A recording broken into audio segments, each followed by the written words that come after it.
نو که د رمنو لیدونکو د دې غاښو د برس اړوند به هم د داسې معلومات واخلو. دی خو نو ډېر ځایونه ګرځېدلي دي او ډېر سیمو ته دی تللي دي او خورا یې ساعت هم تېر شوی دی.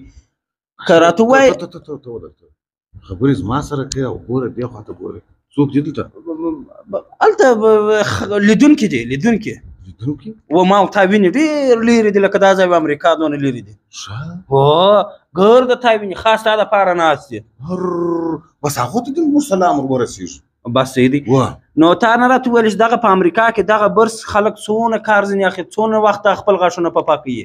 دا خو وروره په امریکا کې خو داسې دي ستا قربان سم دا چې رانیسي د مغازې څه بالا یې راوړي کور ته بالا یو ورځ و دوې و درې بالا بس پسې ویې دونه ژر نو موږ میکروب ځینې نو خو دا خو اسراف دی. نو ولې اسراف دی؟ بیا اسراف بیا په شخ ماړه خلک دي. نو دا یو برس کیسه لري. ښه نو په چین کې څونه وخت خلک استعمالوي دغه برس؟ چین خو نو یاره بس هغه خو نو مشهور چین خو بیا داسې دی. ګوره چین خو دا راوړئ چې دا مازې داسې کې ورور جانه چې خواته ځي بله هغه برس پر هغه ځای پاته دی. دا بیا ولې؟ نو دا خو هلته ډېر دي نو خو هغه یې جوړوي که سره. ښه تا کارخانې لیدلي دي؟ ما خپله کار پکې کوي اشپز وم هلته. د اشپز رنګ دی دوی ما ولم د اشپز درته ویل سړی خوا باده نه کړي. نه خوا ولې به دوم دا خو ورور زموږ ستاسو واجب ده خواري ده واجب ده نس بیا ته د اشپزۍ دپاره تللي وې او که د ته څه وایه نورې خبرې دې کوه کاکا ته زما اشپزۍ څه کوې خوشک دی خو مقصد خدای دې هم فضل ورسره کړي خپرونه دې خدای ژر خلاصوي.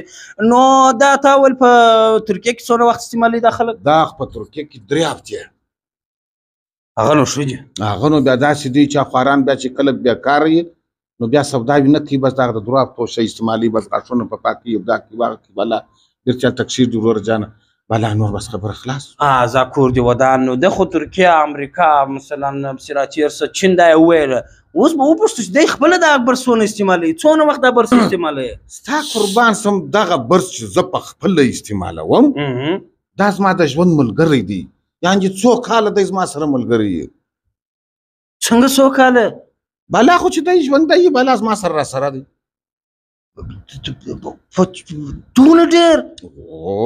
په ژوندي دې سر خلاص و یعنې چې د ده دغه زلفان یي دغه وریښتان یي دی زما سره راسره دی. دی کار کوي چې وریښتان یې وخېجي بیا هم ولاکه راسه ولاړ شي په دې خاطر چې روپۍ مې پر کړي دي.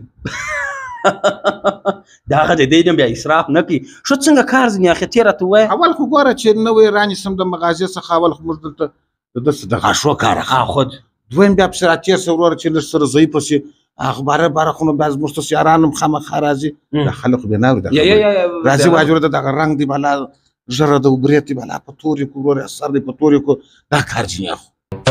څلورم کار بیا چې خو ته خبر یې څلورم کار بیا انډیواله د دې څخه موږ ته خبر یې د چیچ کار ځینې اخو. د چیچ کار؟